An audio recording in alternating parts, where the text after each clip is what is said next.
Selamat malam, shalom. Minta maaf terlambat. Ini keluarga muda, tapi saya berkerinduan untuk ikut. 30 tahun berumah tangga. Mungkin yang paling tua di sini. Saya hanya mau bertanya tentang gambaran umum.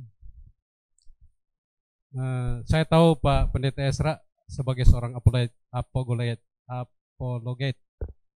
pembela iman orang Kristen.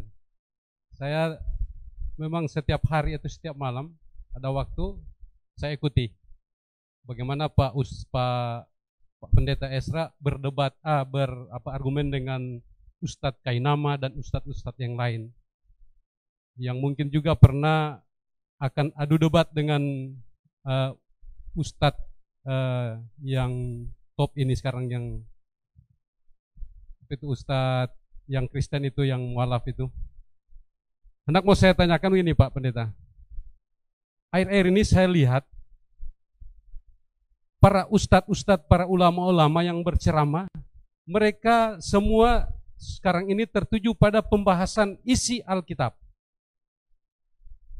Baik Abdul Somad dan lain-lain. Banyak ustadz yang mengutip ayat-ayat firman. Tentunya firman yaitu Alkitab. Itu di mana-mana dakwah-dakwah mereka. Yang hendak mau saya tanyakan, kenapa ini harus terjadi? Para ustadz-ustadz ini yang mengutip ayat-ayat atau Alkitab lewat dakwaan mereka. Kalau saya ikuti tahun-tahun sebelumnya tidak ada yang begitu, dan sekarang banyak apologet yang tampil, salah satunya Pak Pendeta Esra yang ada pembelaan. Saya lihat bagaimana Pak Pendeta Esra Soro berargumen dengan Ustadz Kainama dan seterusnya. Ini yang mungkin hendak mau saya tanyakan.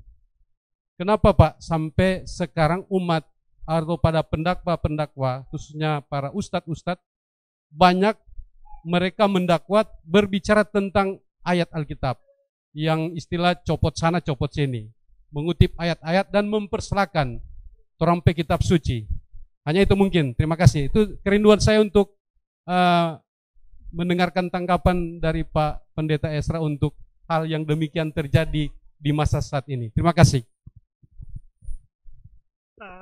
Kenapa biasanya kalau kita lihat konflik-konflik yang terjadi itu lebih kepada Kristen dan Islam? Kenapa dengan Islam dan Buddha nggak terlalu, bahkan nyaris nggak ada? Kristen dan Hindu nyaris nggak ada. Karena begini, dari sisi latar belakang sejarah itu kelihatannya Islam dengan Hindu, Buddha itu jalurnya lain, Konghucu jalurnya lain. Di dunia ini ada 3 agama yang disebut sebagai agama samawi. Agama samawi ini disebut juga agama Ibrahimik, yang menjadikan Abraham menjadi tokoh mereka. 3 agama samawi ini adalah Yahudi, Kristen, dan Islam. Ya, Yahudi tapi memang Abraham itu adalah nenek moyang orang Yahudi. Abraham sendiri bukan orang Yahudi. Abraham itu orang Irak, karena datang dari Mesopotamia, itu di Irak sana.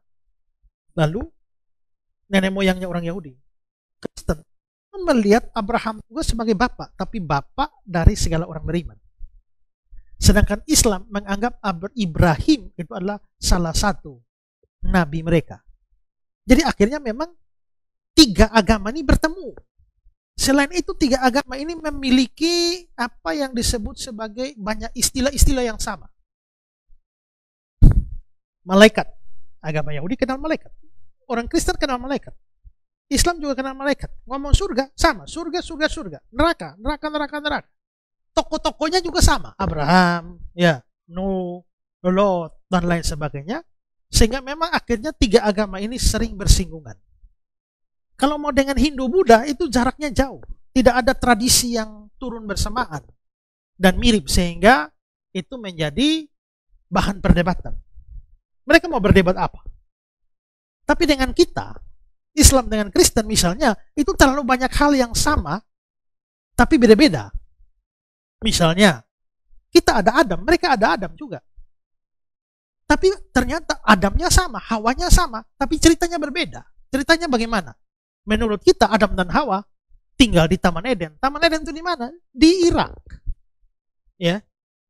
Lalu berarti Adam dan Hawa ditempatkan di bumi ini, baru jatuh dalam dosa. Tapi menurut mereka, Adam dan Hawa makan buah itu di surga. Baru dilempar turun ke bumi. Berarti Adam dan Hawa sama, tapi cerita tentang mereka berbeda. Tentang Abraham mempersembahkan anaknya, sama, ada. Abraham punya 2 anak, Ishak dan Ismail, sama. Tapi ternyata menurut kita, yang dikorbankan Ishak, yang menurut mereka dikorbankan Ismail. Kok beda?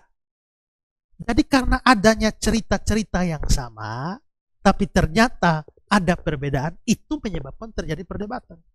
Mau debat dengan Buddha, bagaimana Buddha tidak kenal Adam? Ya kan? Maka tidak ada topik bersama untuk diperdebatkan. Tapi beda dengan Kristen, Islam, Yahudi. Ya, itu pertama. Kedua, ya,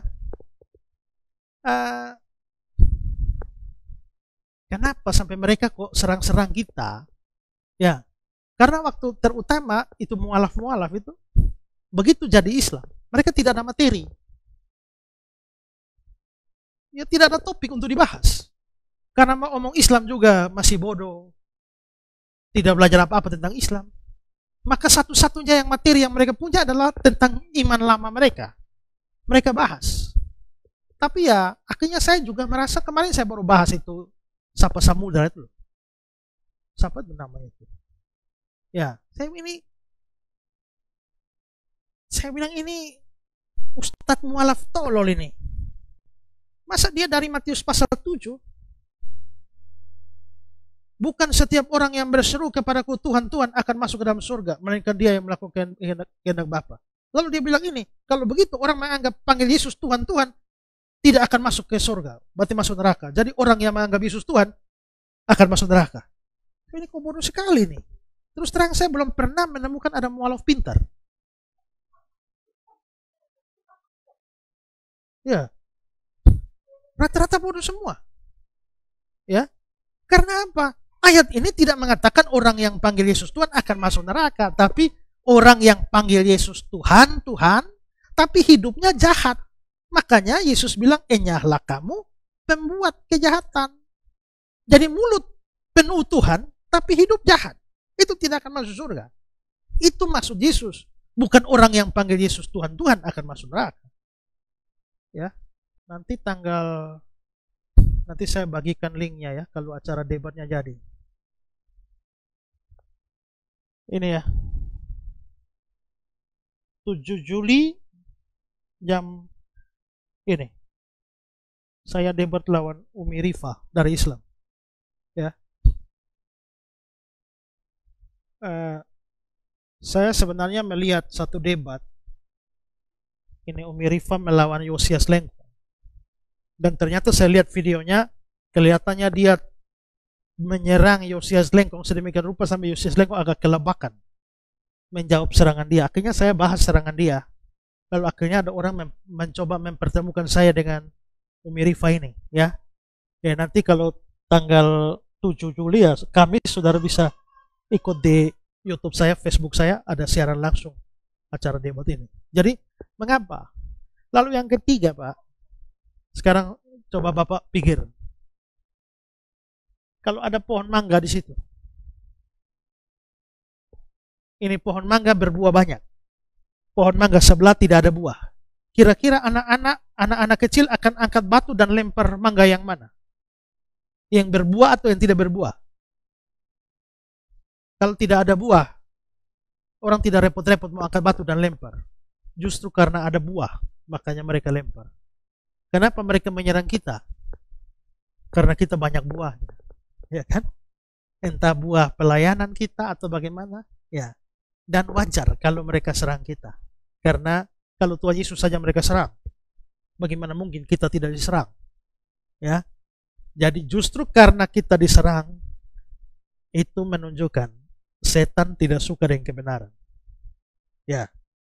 Jadi gak apa-apa. Toh kalau mereka menyerang, Tuhan pasti juga tahu membela kebenarannya dengan memakai hamba-hambanya yang Tuhan siapkan juga di dalam dunia apologetika, ya. Ada banyak apologet yang sudah muncul yang Tuhan pakai secara luar biasa. Oke.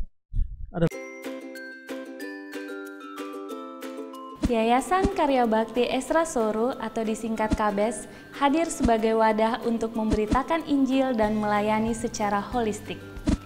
Yayasan ini didirikan oleh Pendeta Esra Alfred Soru di Kota Kupang, Nusa Tenggara Timur dan bergerak di bidang sosial dan keagamaan. Yayasan ini memiliki visi menjadi lembaga yang mempunyai andil dalam membentuk kekristenan yang gigih dalam memberitakan Injil serta setia kepada ajaran yang alkitabiah dan melayani secara holistik. Dan misi dari yayasan ini yaitu melakukan pemberitaan Injil dan penyebaran ajaran yang alkitabiah secara langsung maupun melalui berbagai media, juga mempersiapkan dan mengutus misionaris-misionaris lokal ke berbagai wilayah, terutama ke pelosok-pelosok, serta mengadakan seminar-seminar atau pelatihan-pelatihan doktrinal, dan melakukan aksi-aksi sosial yang mengarah kepada pelayanan Kristiani yang bersifat holistik.